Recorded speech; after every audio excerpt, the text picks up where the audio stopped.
प्रधानमंत्री जी ने 8 नवंबर को रात को 8 बजे ऐलान किया कि काला धन और भ्रष्टाचार कम करने के लिए देश से वो 500-500 हजार के नोट बंद कर रहे हैं और 2-2 हजार रुपए के नोट चालू कर रहे हैं। अगर ये भ्रष्टाचार और काला धन उनका ये कदम कम करता तो हम सबसे पहले प्रधानमंत्री जी का साथ देते। आप सब लोग जानते हैं, भ्रष्टाचार के खिलाफ, काले धन के खिलाफ इस देश के अंदर खूब जम के लड़ाई लड़ी हम लोगों ने। एक टाइम ऐसा था जब रॉबर्ट वाड्रा का नाम लेने से इस देश के अंदर लोग डरा करते थे। उस वक्त रॉबर्ट वाड्रा के भ्रष्टाचार के खिलाफ कागज हमने इस देश के सामने रखे थे। इस देश के सबसे शक्तिशाली लोग, ऐसे लोग जिनका नाम लेने से सारी पार्टियां डरती हैं, उनके स्विस बैंक के अकाउंट के नंबर हमने इस देश के सामने रखे थे। भ्रष्टाचार के खिलाफ अपनी लड़ाई में हम लोगों ने अपनी जान भी दांव पे लगाई है।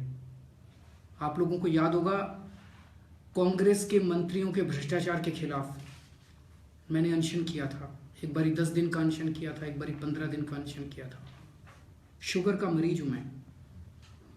डॉक्टरों ने कहा था कि अगर 48 घंटे से ज़्यादा ये भूखा रहा तो ये जिंदा नहीं बचेगा, लेकिन ऊपर वाले की कोई शक्ति थी कि 10 दिन एक बार भूखे रहा और एक बार 15 दिन भूखे रहा। तो अगर भ्रष्टाचार के खिलाफ कोई ये सार्थक कदम होता, सबसे पहले मैं नजर आता, सबसे पहले मैं इसका समर्थन करता। कुछ भी अच्छा काम होता है देश में, हम उसमें राजनीति नहीं करते, उसका साथ देते हैं। मोदी जी से मेरे ढेरों डिफरेंसेस हैं, ढेरों असहमतियां हैं, लेकिन मोदी जी ने स्वच्छ भारत का ऐलान किया। सबसे पहले मैं और मेरी पूरी टीम, हमारे सारे वॉलंटियर्स झाड़ू लेके बाहर निकले थे। मोदी जी ने योगा डे का मनाने का ऐलान किया। सबसे पहले मैं, हमारी सारी टीम चटाई लेके इंडिया गेट गए थे उनके साथ योगा करने के लिए, उनकी तारीफ की थी। अगर 500-500 और 1000 के नोट बंद करके 2-2 हजार के नोट आने से भ्रष्टाचार इस देश में कम होता, सबसे पहले मैं इनका साथ देता। लेकिन इससे भ्रष्टाचार कम नहीं होने वाला, काला धन कम नहीं होने वाला। आज इसी के बारे में चर्चा करेंगे हम लोग। मैं आज कई सारी ऐसी बातें करने जा रहा हूं, कुछ ऐसे कागज भी आपके सामने रखने जा रहा हूं। मीडिया बहुत अच्छा है, हमारे देश का मीडिया बहुत अच्छा है, लेकिन उसकी मजबूरियां हैं। उनको डरा रखा है, मोदी सरकार ने उनको डरा रखा है। उनको डर लगता है इनमें से कई सारे कागज सबके सामने रखने में। इसीलिए आज हमने ये माध्यम का इस्तेमाल किया है कि सोशल मीडिया के जरिए, फेसबुक के जरिए, ट्विटर के जरिए सीधे आपसे बात करेंगे, सीधे जनता से बात करेंगे, क्योंकि हमें डर नहीं लगता। सबसे पहले बात करते हैं कि मैंने बहुत सोचा, मैं भी इनकम टैक्स डिपार्टमेंट में था, इनकम टैक्स में कमिश्नर रह चुका हूं। काला धन, सफेद धन, ये सारी चीजें समझता हूं थोड़ी सी। 500-500, 1000 के नोट बंद करके 2000 के नोट चालू करने से भ्रष्टाचार कम होगा कि ज्यादा होगा? आप भी इस बारे में सोचिएगा। मैंने तो बहुत सोचा है, इससे कम नहीं होगा, ज्यादा होगा। मान लीजिए आपको 1 लाख रुपए की रिश्वत देनी है। आप अपने जेब में 1000 के अभी 100 नोट ले जाते थे, अब आपको 50 ही नोट ले जाने पड़ेंगे। तो ये तो सहूलियत हो गई। अब 2 लाख रुपए की रिश्वत के नोट ले जा सकते हो अपनी जेब में। ये कमरा है, इस कमरे में मान लो पहले 100 करोड़ रुपए आते थे 1000 के नोट में, अब इतने ही कमरे में 200 करोड़ रुपए आ जाएंगे इतने से कमरे में। ये तो सहूलियत होगी काला धन वालों को। और ये मैं कोई हवा में बात नहीं कर रहा, अभी तो 2000 के नोट आए ही आए हैं। परसों खबर आई, गुजरात में एक आदमी, एक अफसर 3 लाख रुपए के 2-2 हजार रुपए के नोट रिश्वत लेते हुए पकड़ा गया। तो क्या फायदा हुआ? रिश्वत तो वैसे ही चल रही है, पहले 1000 के नोट में चलती थी, अब 2000 के नोट में हो गई। भ्रष्टाचारी भी वहीं, पैसे लेने वाला भी वहीं, पैसे देने वाला भी वहीं। पहले 1000 के नोट में देते थे, अब 2-2 हजार के नोट में हो गए। कल खबर आई, गुजरात के अंदर एक 4 लाख रुपए की रिश्वत लेते हुए पकड़ा गया। परसों 3 लाख रुपए की एक खबर थी, कल 4 लाख रुपए की रिश्वत लेते हुए पकड़ा गया। मध्य प्रदेश के अंदर 3 अफसर एजुकेशन डिपार्टमेंट के 25-25 हजार रुपए की रिश्वत लेते हुए पकड़े गए। आसाम के अंदर एक और अफसर पकड़ा गया, सारे नए नोट 2-2 हजार रुपए के नोट। तो 2 चीजें, पहली चीज तो ये कि कह रहे थे 2,000 रुपए मिलेंगे काउंटर पे 2,000, तो इनके पास 4 लाख रुपए के 2-2 हजार के नोट कहां से आए जी? कह रहे थे 2,000 मिलेंगे, 3 लाख रुपए की रिश्वत देने के पैसे कहां से आए? 25,000 रुपए की रिश्वत देने के पैसे कहां से आए? इसका मतलब जिसके पास काला धन है उसकी तो सेटिंग चल रही है, पीछे पीछे उसकी सेटिंग चल रही है, उसको तो पैसे मिल रहे हैं। मुसीबत हो रही है तो आपको हो रही है, मेरे को हो रही है, हम जैसे आम लोगों को मुसीबत हो रही है। और दूसरी चीज कह रहे थे भ्रष्टाचार कम हो गया, तो भ्रष्टाचार चालू हो गया। तो एक चीज तो बड़ी साफ हो गई, 500-500 और 1,000 के नोट बंद करके 2,000 के नोट लाने से ना भ्रष्टाचार खत्म होने वाला, ना काला धन खत्म होने वाला, कुछ नहीं खत्म होने वाला। तो फिर क्यों करा?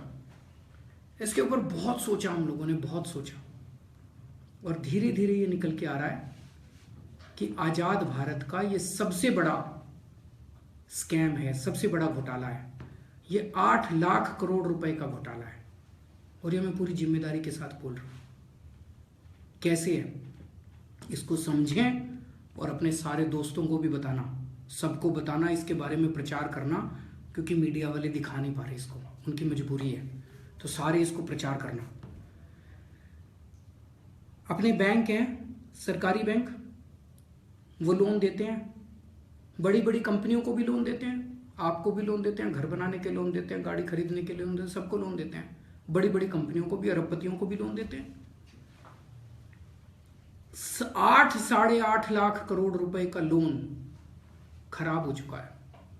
ये आरबीआई के एक डिप्टी गवर्नर बोल रहे थे, उनकी रिपोर्टों के अंदर है।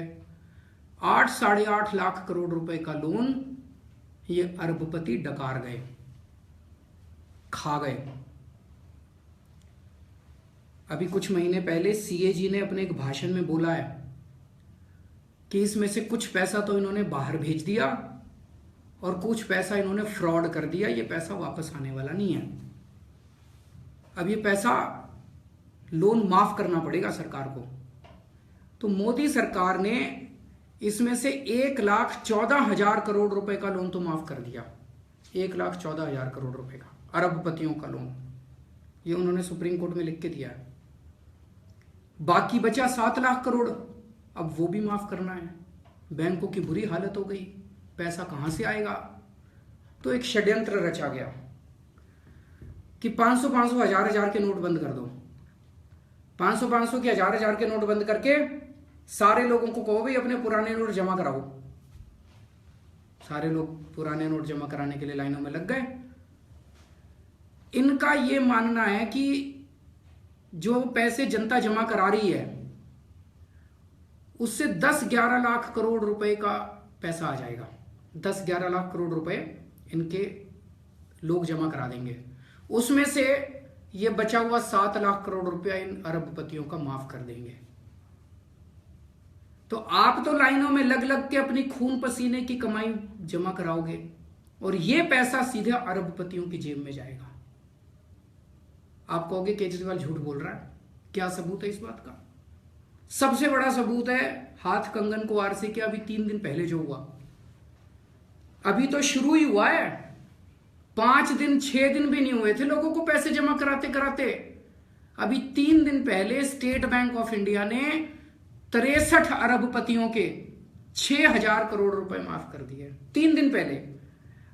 अरे बेशर्मो, थोड़ी इंतजार तो कर लेते, महीना 2 महीना बीत जाने देते, थोड़ी ठंडक आ जाती। अभी तो लोग, आप लाइनों में लगे हुए हो, लाइनों में लग के पैसा जमा करा रहे हो, जितना पैसा आया उन्होंने उठा के अरबपतियों को दे दिया। 6,000 करोड़ रुपए अभी 3 दिन पहले स्टेट बैंक ऑफ इंडिया ने 63 अरबपतियों के माफ करे हैं। क्यों करे हैं? हम पागल हैं जो लाइनों में लगे हुए हैं? आपको ये जान के आश्चर्य होगा, विजय माल्या का नाम सुना आप लोगों ने? बहुत अरबपति आदमी है, शराब बनाता है, हवाई जहाज चलाता है, विजय माल्या के ऊपर 8,000 करोड़ रुपए का कर्जा है। उससे 8,000 करोड़ रुपए लेने की बजाय, विजय माल्या कौन है? विजय माल्या राज्यसभा का सांसद है और भारतीय जनता पार्टी की समर्थन से सांसद बना था। एक दिन रात को विजय माल्या को मोदी सरकार ने हवाई जहाज में बिठा के देश से भगा दिया। पैसे नहीं लिए उससे, 8,000 करोड़ रुपए नहीं लिए, उसको एक दिन रात को हवाई जहाज में बिठा के भगा दिया। कहते पता नहीं चला। अरे किसको बेवकूफ बना रहे हो? एक ग्रीन पीस एनजीओ है, उसके पीछे पड़ी थी मोदी सरकार। उसकी बेचारी कोई हेड है, वो एक दिन हवाई जहाज से कहीं जा रही थी, उसको सारी पुलिस हवाई जहाज में चली गई, हवाई जहाज से उतार के खींच के ले आई उसको। ग्रीन पीस की हेड को तो तुमने हवाई जहाज से उतार लिया, और विजय माल्या इतना बड़ा आदमी अपना हवाई जहाज भगा के ले गया, आपको पता नहीं चला।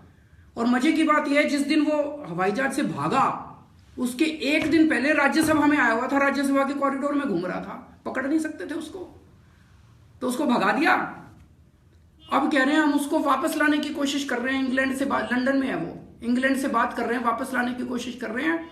और अभी जो स्टेट बैंक ने 4 दिन पहले लोन माफ करे हैं, उसमें विजय माल्या के 1200 करोड़ रुपए माफ कर दिए। किसको बेवकूफ बना रहे हो? पहले भगा दिया, देश को बेवकूफ बना रहे हैं कि हम कोशिश कर रहे हैं, एक्स्ट्राडिशन की कोशिश कर रहे हैं, लंदन की सरकार से बात कर रहे हैं कि वो वापस आ जाए। अरे कुछ नहीं बात कर रहे, झूठ बोल रहे हो। 1200 करोड़ रुपए, उसके ऊपर सजा करनी चाहिए थी, पेनल्टी लगानी चाहिए थी, उसको पकड़ के कॉलर से देश में लाना चाहिए था कि उसके 1200 करोड़ रुपए माफ करने चाहिए थे। 1200 करोड़ रुपए 3 दिन पहले उसके माफ कर दिए।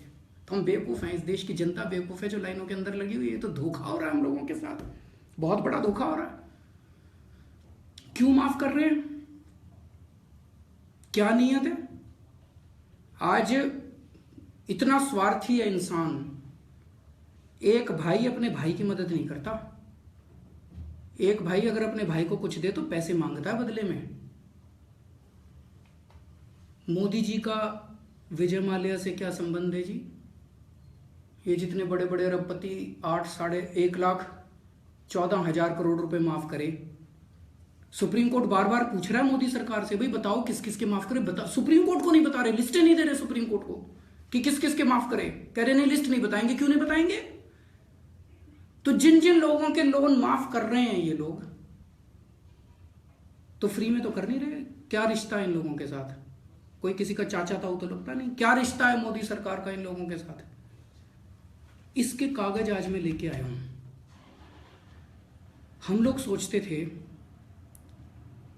मोदी जी बहुत ईमानदार हैं, मेरे मोदी जी से 100 मतभेद हैं, लेकिन मैं भी ये मानता था कि मोदी जी ईमानदार हैं।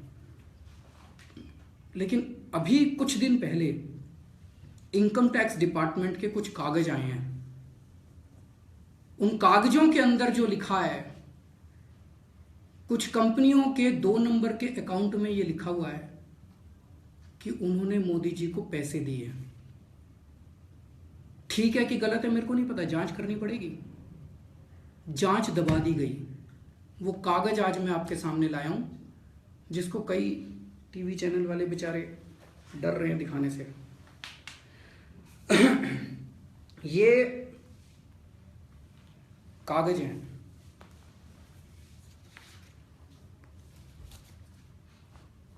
पंद्रह अक्टूबर 2013 को आदित्य बिड़ला ग्रुप के ऊपर रेड हुई, इनकम टैक्स वालों की रेड हुई। उस रेड में इनकम टैक्स वाले खूब सारे बही खाते, उनके लैपटॉप, उनके मोबाइल फोन सारे उठा के ले आए। वो जितना इनकम टैक्स वाले कागज लेके आए थे वहां से, उसकी फिर इनकम टैक्स वालों ने एक रिपोर्ट बनाई सारा समझ के, भाई कितने पैसे की चोरी की इन्होंने, कितना।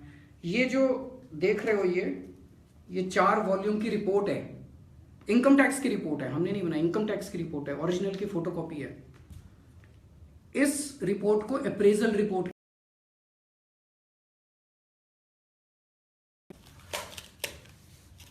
इस रिपोर्ट में लिखा है कि उनके लैपटॉप से, बिड़ला ग्रुप कंपनी के लैपटॉप से, उसके लैपटॉप में एंट्री मिली Gujarat CM 25 crore 12 done rest question mark.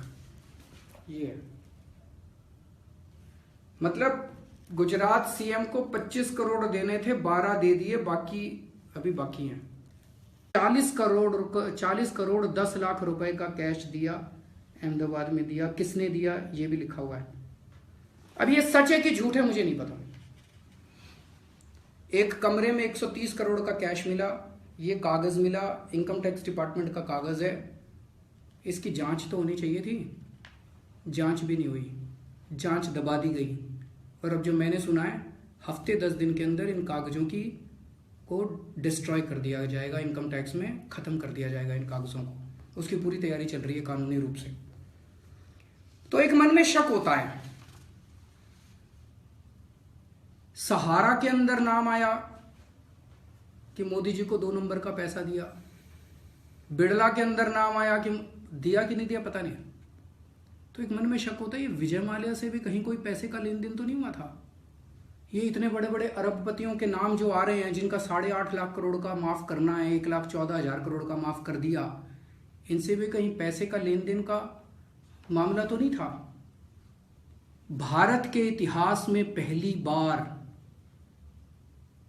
बार ऐसा हो रहा है कि किसी प्रधानमंत्री का कंपनियों के 2 नंबर के कागजों के अंदर इस तरह से नाम आ रहा है। पहली बार ऐसे हो रहा है। सबको बताना, ये देश को जानने की जरूरत है कि हो क्या रहा है इस देश के अंदर। और ये वाला जो कागज है सहारा वाला, ये तो अभी 2-3 दिन पहले छपा है कई सारे जगहों पे। ये मैंने विधानसभा के अंदर 3 दिन पहले रखी थी रिपोर्ट।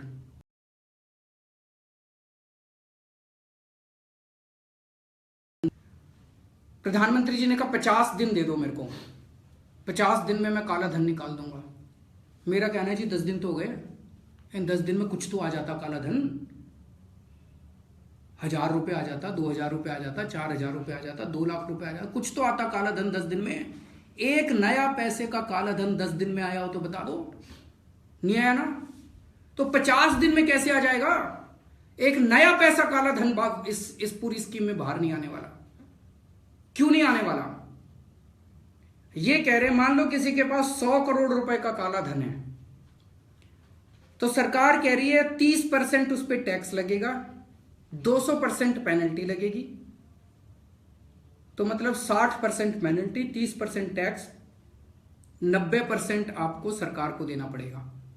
तो मान लो आपके पास 100 करोड़ रुपए का काला धन है, तो 90 करोड़ रुपए तो सरकार रखेगी और 10 करोड़ रुपए आपको देगी। आप मेरे से एफिडेविट पे लिखवा लो, एक आदमी जिसके पास काला धन है, एक नया पैसा आपको नहीं देने वाला, सरकार को नहीं देने वाला। ये काला धन वाले ज्यादा शातिर होते हैं, ज्यादा चालाक होते हैं, ज्यादा लालची होते हैं, जिसके पास काला धन है। आपको लगता है कोई बेवकूफ है जो 100 करोड़ रुपए देगा, उसमें से 90 करोड़ रुपए सरकार रख लेगी और 10 करोड़ रुपए वो लेके घर जाएगा? कोई नहीं करने वाला। तो क्या चल रहा है? सबने सेटिंग कर ली। किसी के पास 100 करोड़ रुपए है, वो डॉलर खरीद रहा है। 1 नंबर में डॉलर 68 रुपए में बिक रहा है, 2 नंबर में डॉलर 116 रुपए में बिक रहा है। किसी के पास काला धन है 100 करोड़, वो सोना खरीद रहा है। 1 नंबर में सोना 30,000 रुपए तोला बिक रहा है, 2 नंबर में सोना 56,000 रुपए तोला बिक रहा है। तो सबने, अब मुद्दा ये उठता है, जिसने डॉलर खरीदे, जिसने सोना खरीदा, वो उसके पास 500, 1,000 के नोट आ गए, वो क्या करेगा? उन्होंने बैंकों में सेटिंग कर रखी है। बैंकों से सीधे होम डिलीवरी हो रही है, 2-2 हज़ार रुपए के नोट उनके घर पहुंच जाएंगे, 500, 1,000 के नोट उठा के ले जाएंगे। इसका सबसे बड़ा सबूत ये है जो मैंने आपको बताया कि गुजरात के अंदर 4 लाख रुपए रिश्वत लेते हुए पकड़ा गया। कैसे आए? उसकी सेटिंग होगी बैंकों से, तभी तो लेके आया। 3 लाख रुपए रिश्वत ले। अभी पूरे देश के अंदर कितने ऐसे मामले हो चुके हैं, बच्चों की, उनकी शादियां टूट चुकी, लड़कियों की शादियां टूट चुकी, शादियों के लिए पैसा नहीं है। 500, 1,000 के नोट हैं, बैंकों में जाते हैं, बैंक पैसा नहीं दे रहे। बैंक कहते हैं 2,000 रुपये ले लो, 10,000 रुपये ले लो। 10,000 रुपये में बेटी की शादी होती है। लेकिन अभी 3 दिन पहले बीजेपी के एक दोस्त हैं, जनार्दन रेड्डी, बेंगलोर में, कर्नाटका में। जनार्दन रेड्डी वो व्यक्ति है जो माइनिंग घोटाले के अंदर पकड़ा गया था, खूब हंगामा मचा था। माइनिंग स्कैम बहुत बड़ा, रेड्डी ब्रदर्स, आपने नाम सुना होगा। उन्होंने अपनी बेटी की शादी करी, 500 करोड़ रुपए खर्च करे अभी 3 दिन पहले, 500 करोड़। उनके पास 500 करोड़ के 2-2 हज़ार रुपए के नोट कहां से आ गए? उनको क्या किसने दे दिए? हमारे यहां तो मैं भी गया था, चांदनी चौक गया था, सदर बाजार गया था, गांधी बाजार, सब जगह इनकम टैक्स वाले घूम रहे हैं। डरा रखा है सारी मार्केट को, सारी मार्केट बंद है, इनकम टैक्स वाले घूम रहे हैं, हर दुकान पे जा जाके ठप्पा लगा रहे हैं, हर दुकान पे जा जाके ठप्पा लगा रहे हैं। जनार्दन रेड्डी के यहाँ क्यों नहीं ठप्पा लगाया? जनार्दन रेड्डी के यहाँ क्यों नहीं इनकम टैक्स वाले गए? हार्ट अटैक नहीं हो रहा उनके उससे देखो, बॉडी लैंग्वेज से खुशी से टपक रहे हैं वो लोग, जैसे पता नहीं क्या इतना अच्छा काम कर दिया। और हार्ट अटैक किसका हो रहा है? लाइन में लगे हुए लोगों का, रिक्शे वाले का, सब्जी वाले का, लेबर का, उनका हार्ट अटैक हो रहा है। तो काला धन किसके पास है? हमारे पास है कि उन लोगों के पास है? उनका सारा काला धन इन लोगों ने, ये लोग वाइट कर देंगे। तो बड़े बड़े लोगों का कुछ नहीं हो रहा। दूसरा, जब मोदी जी प्रधानमंत्री नहीं बने थे, 22 दिसंबर 2013 को 22 दिसंबर 2013 को मोदी जी ने ट्वीट किया था। उसमें कहा था, देश का बच्चा बच्चा जानता है कि इस देश का काला धन स्विस बैंकों में है। तो अगर बच्चा बच्चा जानता है, मोदी जी आप भी जानते हो स्विस बैंकों में है, तो स्विस बैंकों के ऊपर क्यों नहीं एक्शन ले रहे आप? 2011 में 648 लोगों की लिस्ट आई थी भारत सरकार के पास, जिसमें लिस्ट थी कि किस किस के पास काला धन है। उसमें देश के सारे बड़े बड़े लोग थे, सारे बड़े बड़े लोगों के नाम थे उसमें। 648 लोगों की लिस्ट थी। कांग्रेस ने उनके ऊपर कोई एक्शन नहीं लिया। मोदी जी भी कोई एक्शन नहीं ले रहे। मोदी जी को तो पता था स्विस बैंकों में काला धन है, क्योंकि मोदी जी के भी उसके अंदर, मोदी जी के भी दोस्त हैं। चलो आज मैं आपको 2 लोगों के स्विस बैंक के अकाउंट नंबर बताता हूं। मुकेश अंबानी और अनिल अंबानी, दोनों भाई हैं, आपने सुना होगा। इनके स्विस बैंक के अकाउंट नंबर कौन सा किसका है, ये थोड़ा मिक्सअप हो गया। इसमें से एक भाई का स्विस बैंक का अकाउंट नंबर है 5090160983। दोबारा नोट कर लो आप, 5090160983। दूसरे भाई का नंबर है 5090160984। ये इन दोनों भाइयों के अकाउंट नंबर हैं। हो सकता है बंद करा दियो, 2011 में थे, उस लिस्ट में है इनका नाम। मैं मोदी जी को चैलेंज कर रहा हूं, इनके अकाउंट ही निकलवा लो। कब खुला था ये अकाउंट, किस किस से ट्रांजैक्शन हुई, किस किस को पैसे दिए, कहां कहां से पैसे आए, इसके अकाउंट की डिटेल आ गई तो इसमें बहुत सारे लोग मरेंगे, पर करेंगे नहीं, वो सताएंगे आपको ही, छोटे छोटे लोगों के। तो एक मन में प्रश्न उठता है कि इन लोगों से रिश्ता क्या है प्रधानमंत्री जी का, इनके ऊपर क्यों नहीं एक्शन लेते? कहीं पैसे का लेन देन तो नहीं हो रहा? दुनिया के इतिहास में सबसे ज्यादा चुनाव में पैसा खर्च किया था ओबामा ने। बताते हैं जितना पैसा ओबामा ने चुनाव में खर्च किया था पूरी दुनिया के इतिहास में सबसे ज्यादा था। और उसके बाद सेकंड नंबर पे बताते हैं मोदी जी का नाम आता है।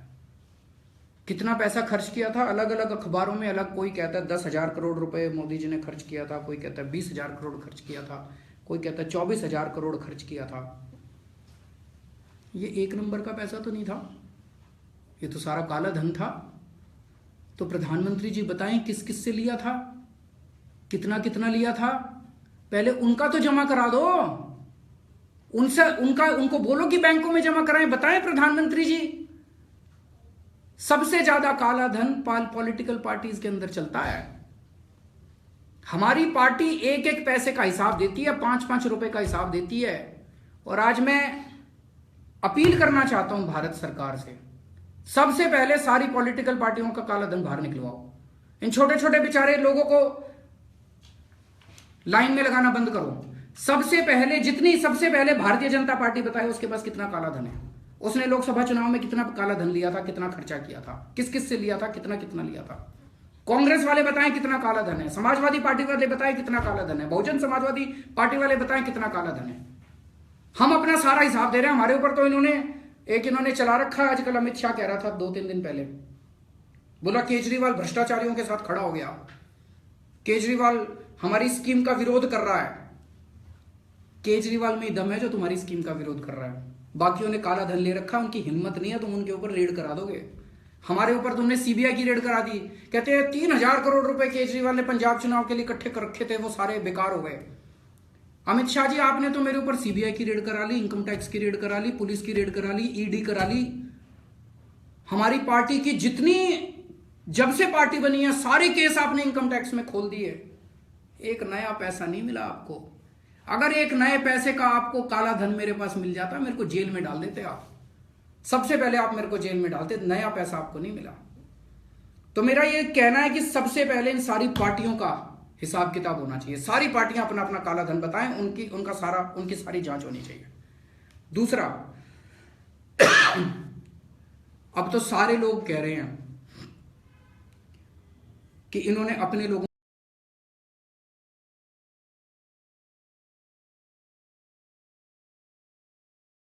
चांदनी चौक के व्यापारियों के ऊपर, ट्रांसपोर्टरों के ऊपर, सदर बाजार के व्यापारियों, उनमें इनकम टैक्स वाले रोज घूम रहे हैं, उनकी इनकम टैक्स की रेड हो रही है। जिन्होंने 2,500 करोड़ 2.5 लाख करोड़ का घोटाला कर लिया, उनको नहीं कर रहे। हमको धमकी दे रहे हो 2.5 लाख रुपए से ज्यादा जमा करा दिया तो छोड़ूंगा नहीं मैं। 2.5 लाख रुपए से ज्यादा तो सारा, आपकी नजर में इस देश के सारे लोग तो चोर हैं, और सारे अडानी अंबानी और ये सारे ईमानदार हैं। एक झटके के अंदर आपने इस देश के आम आदमी को बेईमान कर दिया और इस देश के अमीरों को ईमानदार बना दिया। अब तो लोग कह रहे हैं जी ये अमीरों के प्रधानमंत्री हैं, हमारे प्रधानमंत्री थोड़ी हैं, हमने वोट दिया था, बहुत बड़ी गलती हो गई। ये भाजपा के कई लोग आके टीवी चैनलों में बोलते हैं, थोड़ी सी इनकन्वीनियंस है देशभक्ति के लिए, लाइन में थोड़ा 3 घंटे लग जाओ देशभक्ति के लिए। कितनी 70 से ज्यादा मौत हो चुकी है, 60 से ज्यादा मौत हो चुकी है लोगों की। जिंदगी का आपके लिए कोई वक्त नहीं है, आप कहते हो थोड़ी सी इनकन्वीनियंस है। आज मैं लिस्ट देख रहा था जो जो लोगों की मौत हुई है। चित्तूर आंध्र प्रदेश में रत्ना पिल्लई, दिल्ली से वीरेंद्र बसोया, रोहतक हरियाणा से राजेश कुमार, आजमगढ़ उत्तर प्रदेश से इश्तियाक अहमद, सीकर राजस्थान से जगदीश पनवर, निजामगढ़ डिस्ट्रिक्ट तेलंगाना से शेख बशीर, मेरठ से मोहम्मद शहजाद, भिंड डिस्ट्रिक्ट मध्य प्रदेश से बाबूलाल वाल्मीकि। ये पूरी लिस्ट है जी, जिन जिन लोगों की लाइन में खड़े होने से, नोटबंदी से, हार्ट अटैक होने से, आत्महत्या करने से, बेटी की शादी नहीं हुई उस वजह से इन लोगों की मौत हुई है। इनकी ज़िंदगी की कोई वक़्त नहीं है। आप मजाक उड़ाते हो इनका। ये 2G और कोयला घोटाले वाले थे, आप ये कहते हो कि थोड़ी सी इनकन्वीनियंस, कोई बात नहीं, ये थोड़ी सी इनकन्वीनियंस है। मेरा कहना है कि अगर वाकई आपको नोटबंदी करनी थी, आप इस तरह से नहीं कर सकते थे कि 10-10 हजार रुपए का नोट निकाल देते। 1-2 साल के अंदर जितना काला धन था, काला धन वाले अपने अपने नोट 10,000 में बदल लेते। 1 साल बाद, 2 साल बाद आप 10,000 रुपए का नोट बंद कर देते। आम आदमी तो नहीं मरता, 500-500, 1,000-1,000 नोट के नोट वाले तो नहीं मरते। करने को तो बहुत कुछ किया जा सकता था, लेकिन आपने करा नहीं। इस वजह से शक पैदा होता है, क्योंकि अगर आप 10-10 हजार के नोट निकाल के बंद कर देते तो लोग बैंकों में पैसा नहीं जमा कराते अपना। इस वजह से शक पैदा होता है कि ये सारी की सारी कवायद ये है कि लोग अपना अपना पैसा बैंकों में जमा कराएं और आप अरबपतियों को उठा के उनका पैसा दे दो। 8 लाख करोड़ रुपए का घोटाला है ये, 8 लाख करोड़ रुपए का। एक ये कह रहे हैं नकली नोट बंद हो जाएंगे। कैसे बंद हो जाएंगे जी, जरा समझाओ। मुझे तो लगता है ये नकली नोट को असली बनाने का एक पूरा ढकोसला चला रखा है। जितने आज 500-500, 1,000-1,000 के नोट नकली हैं, आज आप बैंक में जा रहे हो, बैंक वालों के पास टाइम ही नहीं है चेक करने का, इतनी लंबी लंबी लाइनें लगी हुई है। नकली, असली, फसली सब नोट, 500-500, 1,000-1,000 का नोट दो, 2-2 हजार रुपए के नोट दे रहे हैं। तो ये तो सारा नकली नोट असली बनाने का धंधा हो गया। और आप कह रहे हो नकली नोट बंद हो जाएंगे। अभी तो 4 दिन नहीं हुए, 2,000 के नकली नोट मार्केट में आ गए। आरबीआई वालों के पास मशीनों की कमी होगी, जो नकली नोट बनाने वाले हैं ना, उनको अप्रूवल वगैरह नहीं चाहिए, उनको तो अपनी वो मशीन में क्या वो बदलनी पड़ती है, वो बदलने की जरूरत है। 24 घंटे में उनके तो नकली नोट तैयार हो गए। तो नकली नोट भी बंद नहीं हुए, भ्रष्टाचार भी बंद नहीं हुआ, काला पैसा भी बंद नहीं हुआ। इसका बहुत सोचा है मैंने इस बारे में। कल मैं 2 दिन पहले मैं और ममता बनर्जी जी हम लोग रिजर्व बैंक गए थे। उनसे एक ही चीज पूछने गए थे कि जी आपने कितने 500 के नोट बंद करे, कितने 1000 के नोट बंद करे, अब कितने 2000 के नोट की जरूरत है, कितने 500 के नोट की जरूरत है, उसमें से कितने छप गए और कितने छपने बाकी हैं। रिजर्व बैंक के अफसर कहते हैं जी हमारे पास इसका कोई डेटा नहीं है। डेटा तो होगा, दे नहीं रहे। जो अखबारों में खबरें छप रही हैं वो बड़ी भयानक हैं। अखबारों में खबर ये छप रही है कि इनके पास नोट ही नहीं है। बता रहे हैं 500 के नोट तो अभी 10 नवंबर से छपने चालू हुए हैं। पता नहीं सही है कि गलत है, अखबारों में खबर छपी है। और 6 महीने लगेंगे 500 के नोट छप के तैयार होने में। तो जो प्रधानमंत्री जी कह रहे हैं 50 दिन के अंदर कुछ ठीक नहीं होने वाला। अगर 6 महीने लगेंगे ये ठीक होने में। मार्केट के अंदर सब्जियों की कमी हो गई है, सब्जियों के दाम दुगने हो गए हैं, दूध की कमी हो रही है, खाने पीने की चीज़ों की कमी हो रही है, फैक्ट्रियां बंद हो गई हैं। मेरा एक दोस्त है, उसकी कई सारी फैक्ट्रियां थी, 4000 लोगों को उसने रोजगार दे रखा था। अचानक उसका सब कुछ बंद हो गया, प्रोडक्शन बंद हो गई और सब लोगों को नौकरी से निकाल रहा है। हर जगह यही हाल है। सदर बाजार के अंदर सारी दुकानें बंद पड़ी हैं, सारे पलेदार, सारे मजदूर, सारे बेरोजगार हो गए। सारी मार्केटें, सारी मंडी बंद पड़ी हुई है, सब कुछ बंद हो गया। लोगों का घर बंद हो गया, लोगों का रोजगार बंद हो गया। अगर ये इसी तरह से चलता रहा, मतलब मैं जितना सोच रहा हूं उतना ज्यादा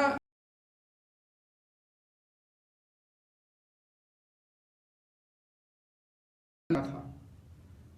1970 के दशक के अंदर हांगकांग में इतना भ्रष्टाचार था, इतना भ्रष्टाचार था।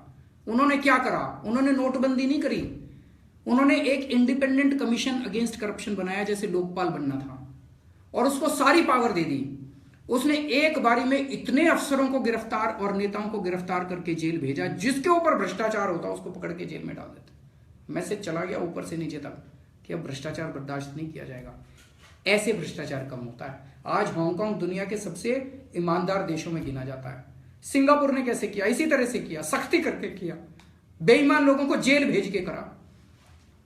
आज आपने नोटबंदी कर दी, भ्रष्टाचारी भी वहीं बैठा है, पैसे देने वाला भी वहीं है, पैसे लेने वाला भी वहीं है। नोट बदल दिए, वो नोट तो अभी भी। जब आप, अगर मैंने बताया 648 लोगों की आपके पास लिस्ट है स्विस बैंक वालों की, उनमें से 100 लोगों को आप जेल भेज दो, पूरे देश के अंदर हड़कंप ना मच जाए। तो हमने भ्रष्टाचार कम करके दिखाया था 49 दिन की सरकार के अंदर।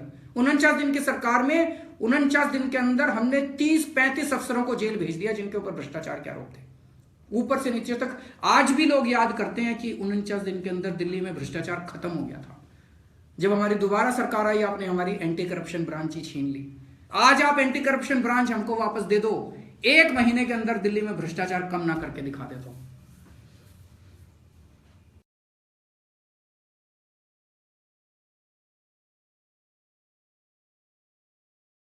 हो जाओ और इनका जवाब देना चालू करो। कह रहे हैं 50 दिन दे दो, 50 दिन में हम ठीक कर देंगे। तैयार हैं जी। आप हमको यह समझा दो कि 50 दिन में कैसे ठीक करोगे, 50 दिन में काला धन कैसे आएगा, 10 दिन में कितना काला धन आ गया।